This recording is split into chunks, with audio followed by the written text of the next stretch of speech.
ఏడాది కింద ఎలక్షన్లు మనం ఓటేసినాం కదా, ఆ బీఆర్ఎస్ ప్రభుత్వము 10 సంవత్సరాలు పరిపాలించి పూర్తిగా అవినీతి, ఏ ఒకటన్నా మనకి ఇచ్చిందా? రేషన్ కార్డు ఇవ్వకపోయా, మనకు డబుల్ బెడ్రూమ్లు లేకపోయా, ఏది ఇయ్యక అదే ఆ బీఆర్ఎస్ ప్రభుత్వాన్ని మనం ఏం చేసాం? కేసీఆర్ కు బొంద పెట్టినామా? బొంద పెట్టాం కదా. ఇక ఇప్పుడు కాదు, ఇంకో 10 ఏళ్ళ దాకా పైకి లేవదు, అది అంత బొంద పెట్టాం. మరి అది అప్పుడు కాంగ్రెస్ ఏమన్నది? మా ఇక్కడ అక్క చెల్లెళ్ళు ఉన్నారు, ముందు అక్క చెల్లెళ్ళకి అడుగుతారు. 6 గ్యారెంటీలు అన్నారు. 6 గ్యారెంటీలలో మహాలక్ష్మికి ఒకటే ఏడాది అయిపోయింది. ఒక్క గ్యారెంటీలలో అది ఒక భాగమే.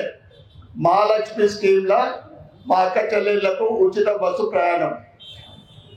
అదే తప్ప ప్రతి మహిళకు 2500 ఇస్తానని ఇచ్చిందా? ఇచ్చిన వాళ్ళు చేసేది. డబుల్ బెడ్రూమ్ పోయి ఇందిరమ్మ ఇండ్లు అని చెప్పిండు. ఇవన్నీ ఎన్ని రోజుల్లో తెలుసా? 100 రోజులు అన్నాడు. ఇప్పుడు 365 రోజులు అవుతుంది. 100 రోజులలో జాగా ఉన్నోళ్ళకి కానీ జాగా లేనోళ్ళకి కానీ ఇందిరమ్మ ఇల్లు 5 లక్షలు ఇస్తారు. ఊళ్ళకన్నా వస్తే చేతి లేపాలని నేను దయచేసి అడుగుతా ఉన్నా. మరి మా అవ్వలకు తాతలకు 2000 రూపాయలు పెన్షన్ 4000 ఇస్తాడు. ఇస్తాడా? మరి ఊళ్ళకి ఇచ్చిన ఊళ్ళకి వస్తే ఊళ్ళకన్నా 4000 వస్తే ఒక చేతి లేపాల అంటే కాంగ్రెస్ మన పిల్లలకు కూడా ఒకటి చెప్పిండ్రు, యువ వికాసం. 10th క్లాస్ పాస్ అయిన వాళ్ళకు 10,000, ఇంటర్మీడియట్ వాళ్ళకు 20,000, డిగ్రీ చేసుకున్న వాళ్ళకు 30,000. వాళ్ళని ఇంటికి వచ్చినా పైసలు ఇవి. మరి ఇక్కడ ఉన్న వాళ్ళు కొద్దిమంది వేసిండొచ్చు, కాంగ్రెస్ వేసిండొచ్చు, అంటే నమ్మిండు కదా.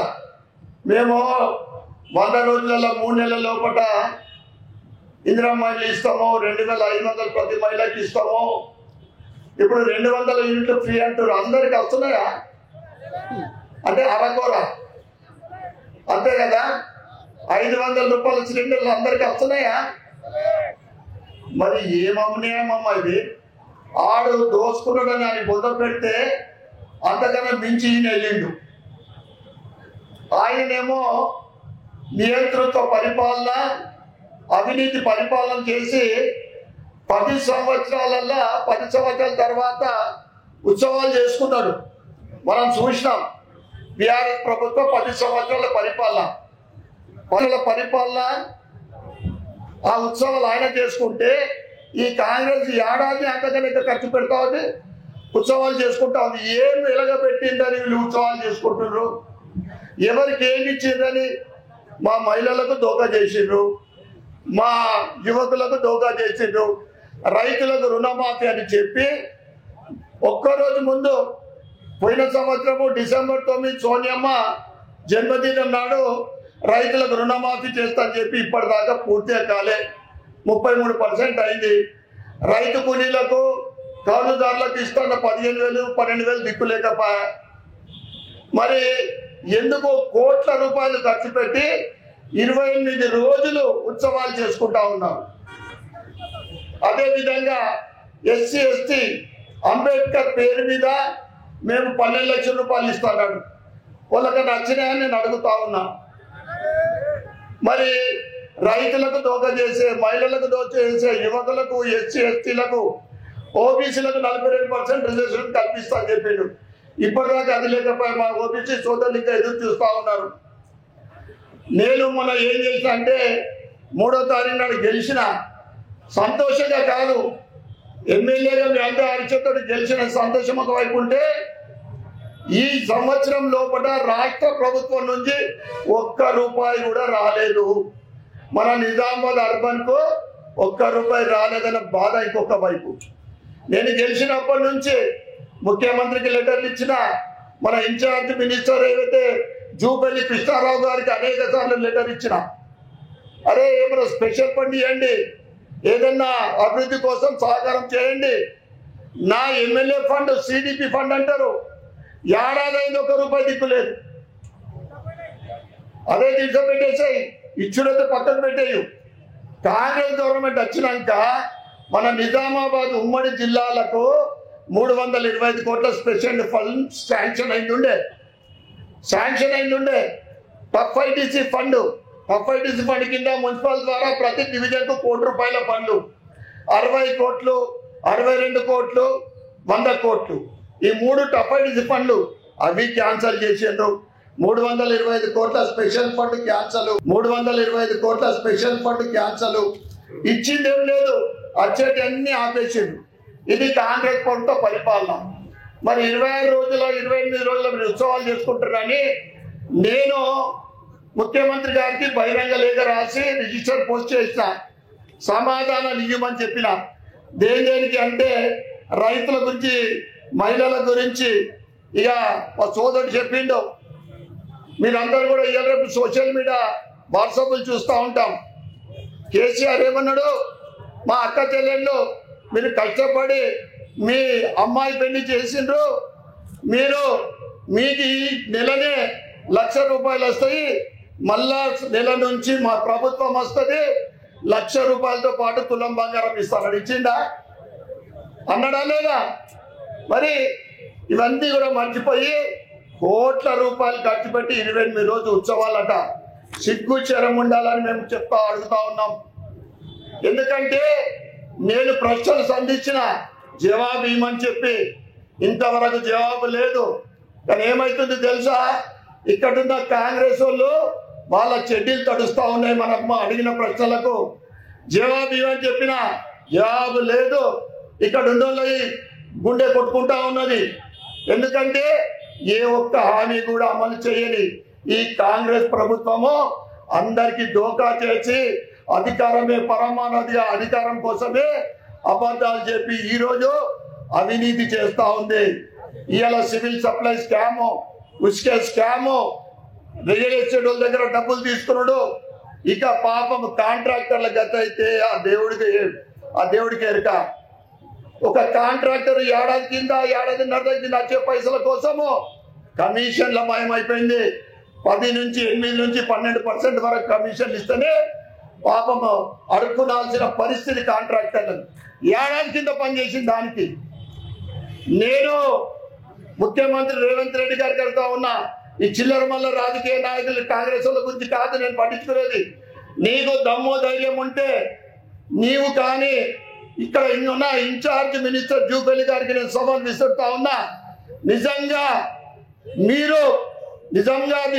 మేము అడిగిన ప్రశ్నలకు సమాధానం ఇచ్చే దమ్ముంటే ముఖాముఖి చర్చకు రమ్మని నేను సవాల్ విసురుతా ఉన్నా ఈ సభా వేదిక ద్వారా మీ సభా వేదిక ద్వారా ఏమన్నా నువ్వు చేసిందంటే చెప్పడానికి ఇందూరు రమ్మంటావా నేనాడికి రమ్మంటావా హైదరాబాద్ రావడానికి సిద్ధంగా ఉన్నా తెలియజేస్తా ఉన్నా నిజామాబాద్ కాంగ్రెస్ నాయకులు చెప్తా ఉన్నా ఇక్కడ ధన్పాల్ సూర్యన్న ఉన్నాడు అవినీతికి రహితం అవినీతికి ఈ రోజు వరకు సంవత్సర కాలం అయింది మా ఎంపీ గారు 5.5 సంవత్సరాలు అయింది ఒక్కటంటే ఒక్కటి కూడా అవినీతి మచ్చలేని మా ఎంపీ గారు సంవత్సరం అయింది ఏ ఒక్క రూపాయి కూడా తీసుకోకుండా నేను నిరంతరం అన్ని డిపార్ట్మెంట్లకు మీటింగులు పెట్టి మీరిచ్చిన హామీలు అమలు చేయాలని డిమాండ్ చేస్తా ఉన్నా నేను కాంగ్రెస్ నాయకులకు నేను హెచ్చరిస్తా ఉన్నా నేను ఇక్కడ అర్బన్ లో ఉన్నన్ని రోజులు మీ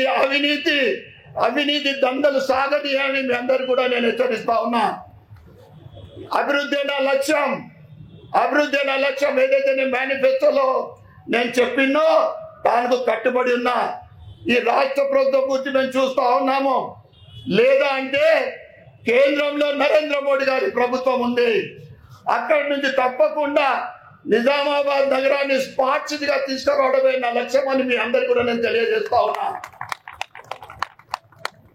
తప్పకుండా స్మార్ట్ సిటీతో పాటు నేను నరేంద్ర మోడీ గారికి 10 రోజుల క్రితం కలిసిన చాలా మందికి తెలుసు నేను 3 అంశాలు అడిగినా ఎందుకంటే చిన్న పనులు అయితే మనం చేసుకుంటాం ఎట్లన్నా కానీ ఒకటి స్మార్ట్ సిటీ కావాలా ఏదైతే చారిత్రాత్మక కట్టడాలు ఉన్నాయో ఇక్కడ దాంట్లో ముఖ్యమైనది కిల్లా రామాలయ అభివృద్ధి కావాలా టూరిజం డిపార్ట్మెంట్ నుంచి తర్వాత నా నియోజకవర్గం గురించి అభివృద్ధి కోసం నిధులు శాంక్షన్ చేయమని 3 ప్రశ్నలు నేను అడగడం జరిగింది కనుక ఏదైతే ఈ 6 గ్యారంటీలు 6 అబద్ధాలు ఆ గ్యారంటీలను ఎట్లయిపోయినాయంటే 6 అబద్ధాలుగా మారిపోయినాయి. 66 మోసాలు చేసింది. భవిష్యత్తులో తప్పకుండా భారతీయ జనతా పార్టీ వైపు మీరు ఆశిస్తుంది అన్ని తప్పకుండా ఉంటాయని నేను ఆశిస్తా ఉన్నా. స్థానిక ఎన్నికలు కానీ ఏదొచ్చినా కానీ, ఎందుకంటే నేను ఇంత భరోసా ఎందుకు ఇస్తున్నా అంటే మొన్న మహారాష్ట్ర ఎలక్షన్లు ఈ కాంగ్రెస్ వాళ్ళది మొత్తం ఢీలా పడిపోతా ఉన్నారు. గాలి మాటలకే పరిమితం అవుతున్నారు. మొన్న 2 నెలల క్రితం హర్యానా ఎలక్షన్లు కానీ 10 రోజుల క్రితము మహారాష్ట్ర ఎలక్షన్ రిజల్ట్ చూసిన తర్వాత మొత్తం కూడా కాంగ్రెస్ వాళ్ళ పని అయిపోయింది. రిజెక్టెడ్ పార్టీ బహిష్కరించారు ప్రజలు. దానికి ఇక్కడ కర్ణాటకలో ఇక్కడ ఏంటిదంటే 5 హామీలు అక్కడిచ్చి ఇక్కడ 6 హామీలు అబద్ధపు హామీలు అని ప్రజలు తేలిపోయిండ్రు. ఇక్కడైతే తెలంగాణలో వాళ్ళు గెలిచిన తర్వాత 6 నెలలకే సురుకులు పెట్టిండ్రు. మనం 8 మంది పార్లమెంటు సభ్యులు గెలిపించి 60 నియోజకవర్గాల్లో మెజార్టీ తీసుకొచ్చింది తెలంగాణ ప్రజలు. భారతీయ జనతా పార్టీకి తెలంగాణ ప్రజలు పట్టం కట్టినని మీ అందరికీ కూడా నేను తెలియజేస్తా ఉన్నా. ముఖ్యంగా ఈ 6 గ్యారంటీలు 6 అబద్ధాలు అయిపోయినాయి. 66 హామీలన్నీ కూడా తుస్సుమన్నాయి. కనుక ప్రజలందరూ కూడా మేము రాష్ట్ర పార్టీ పిలుపు మేరకు ఈరోజు భారీ ర్యాలీ అని చెప్పితే పోలీసులు అడ్డం పడేదానికి ఎవరికో భయపడో లేకుంటే ఇంకా దేనికో ఆ ర్యాలీని క్యాన్సిల్ చేయడం జరిగింది. ఎన్ని అడ్డంకులైనా కానీ ఇక్కడికి మీరు వచ్చినందుకు మీ అందరు కూడా పేరు పేరున ధన్యవాదాలు కృతజ్ఞతలు చెప్పుకుంటూ, నేను ఇక్కడ అర్బన్ లో ఉన్నన్ని రోజులు మీ అవినీతి దండలు సాగని అని మీ అందరు కూడా నేను హెచ్చరిస్తా ఉన్నా. అభివృద్ధి నా లక్ష్యం ఏదైతే నేను మేనిఫెస్టోలో నేను చెప్పినో దానికి కట్టుబడి ఉన్నా. ఈ రాష్ట్ర ప్రభుత్వం గురించి మేము చూస్తా ఉన్నాము. లేదా అంటే కేంద్రంలో నరేంద్ర మోడీ గారి ప్రభుత్వం ఉంది. అక్కడి నుంచి తప్పకుండా నిజామాబాద్ నగరాన్ని స్మార్ట్ సిటీగా తీసుకురావడమే నా లక్ష్యం అని మీ అందరికీ కూడా నేను తెలియజేస్తా ఉన్నా.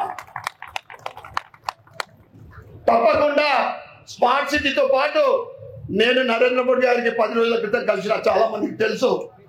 నేను 3 అంశాలు అడిగినా, ఎందుకంటే చిన్న చిన్న పనులు అయితే మనం చేసుకుంటాం ఎట్లన్నా కానీ. ఒకటి స్మార్ట్ సిటీ కావాలా, ఏదైతే చారిత్రాత్మక కట్టడాలు ఉన్నాయో ఇక్కడ దాంట్లో ముఖ్యమైనది కిల్లా రామాలయ అభివృద్ధి కావాలా టూరిజం డిపార్ట్మెంట్ నుంచి. తర్వాత నా నియోజకవర్గం గురించి అభివృద్ధి కోసం నిధులు శాంక్షన్ చేయమని 3 ప్రశ్నలు నేను అడగడం జరిగింది. కనుక ఏదైతే ఈ 6 గ్యారంటీలు 6 అబద్ధాలు ఆ గ్యారంటీలను ఎట్లయిపోయినాయంటే 6 అబద్ధాలుగా మారిపోయినాయి. 66 మోసాలు చేసింది. భవిష్యత్తులో తప్పకుండా భారతీయ జనతా పార్టీ వైపు మీరు ఆశిస్తుంది అన్ని తప్పకుండా ఉంటాయని నేను ఆశిస్తా ఉన్నా. స్థానిక ఎన్నికలు కానీ ఏదొచ్చినా కానీ, ఎందుకంటే నేను ఇంత భరోసా ఎందుకు ఇస్తున్నా అంటే మొన్న మహారాష్ట్ర ఎలక్షన్లు ఈ కాంగ్రెస్ వాళ్ళది మొత్తం ఢీలా పడిపోతా ఉన్నారు. గాలి మాటలకే పరిమితం అవుతున్నారు. మొన్న 2 నెలల క్రితం హర్యానా ఎలక్షన్లు కానీ 10 రోజుల క్రితము మహారాష్ట్ర ఎలక్షన్ రిజల్ట్ చూసిన తర్వాత మొత్తం కూడా కాంగ్రెస్ వాళ్ళ పని అయిపోయింది. రిజెక్టెడ్ పార్టీ బహిష్కరించారు ప్రజలు. దానికి ఇక్కడ కర్ణాటకలో ఇక్కడ ఏంటిదంటే 5 హామీలు అక్కడిచ్చి ఇక్కడ 6 హామీలు అబద్ధపు హామీలు అని ప్రజలు తేలిపోయిండ్రు. ఇక్కడైతే తెలంగాణలో వాళ్ళు గెలిచిన తర్వాత 6 నెలలకే సురుకులు పెట్టిండ్రు. మనం 8 మంది పార్లమెంటు సభ్యులు గెలిపించి 60 నియోజకవర్గాల్లో మెజార్టీ తీసుకొచ్చింది తెలంగాణ ప్రజలు. భారతీయ జనతా పార్టీకి తెలంగాణ ప్రజలు పట్టం కట్టినని మీ అందరికీ కూడా నేను తెలియజేస్తా ఉన్నా. ముఖ్యంగా ఈ 6 గ్యారంటీలు 6 అబద్ధాలు అయిపోయినాయి. 66 హామీలన్నీ కూడా తుస్సుమన్నాయి. కనుక ప్రజలందరూ కూడా మేము రాష్ట్ర పార్టీ పిలుపు మేరకు ఈరోజు భారీ ర్యాలీ అని చెప్పితే పోలీసులు అడ్డం పడేదానికి ఎవరికో భయపడో లేకుంటే ఇంకా దేనికో ఆ ర్యాలీని క్యాన్సిల్ చేయడం జరిగింది. ఎన్ని అడ్డంకులైనా కానీ ఇక్కడికి మీరు వచ్చినందుకు మీ అందరు కూడా పేరు పేరున ధన్యవాదాలు కృతజ్ఞతలు చెప్పుకుంటూ, ఈ కార్యక్రమంలో పాల్గొన్న భారతీయ జనతా పార్టీ నాయకులకు సైనికులకు అంటే కార్యకర్తలకు కార్పొరేటర్ సోదర సోదరిమణులకు మరియు అదే విధంగా ఆఫీస్ బేరర్స్ కు పెద్దలకు ప్రతి ఒక్కరికి కూడా ధన్యవాదాలు చెప్పుకుంటూ తప్పకుండా రాబోయే రోజులలో భారతీయ జనతా పార్టీ మున్సిపల్ ఎలక్షన్లు వస్తూ ఉన్నాయి. ఎందుకు ఇంత గ్యారెంటీ చెప్తున్నా అంటే మొన్న మహారాష్ట్రకి వెళ్ళినప్పుడు లాడ్లీ బహన్ అని ఒక స్కీమ్ ఉంది. 18 ఏళ్ల నుంచి 60 సంవత్సరాల వరకు మహిళకు 1500 రూపాయలు వస్తూ ఉన్నాయి. అది కేవలం సంవత్సరం క్రితమే ప్రారంభిస్తే అక్కడ ఏ మహిళకు అడిగినా కానీ నాకు వస్తుంది అంటారు. అంటే భారతీయ జనతా పార్టీ హామీ ఇస్తే 100కు 100% అది నెరవేరుస్తుంది. అది భారతీయ జనతా పార్టీ గొప్పతనము, అది నరేంద్ర మోడీ గారి గొప్పతనం మీ అందరు కూడా తెలియజేస్తా ఉన్నా. ఈరోజు దేశవ్యాప్తంగా 4 కోట్ల ఇల్లు కట్టించింది. దాంట్లో సబ్కా సాత్ సబ్కా వికాస్ సబ్కా విశ్వాస్ అనే ఏదైతే కులాలకు అతీతంగా రాజకీయ పార్టీలకు అతీతంగా ఇలా భారతీయ జనతా పార్టీ సంక్షేమ పథకాలు అందరికీ కూడా ఇస్తుంది. అదేవిధంగా ఏదైతే మనము కరోనా సమయంలో చూసినాం,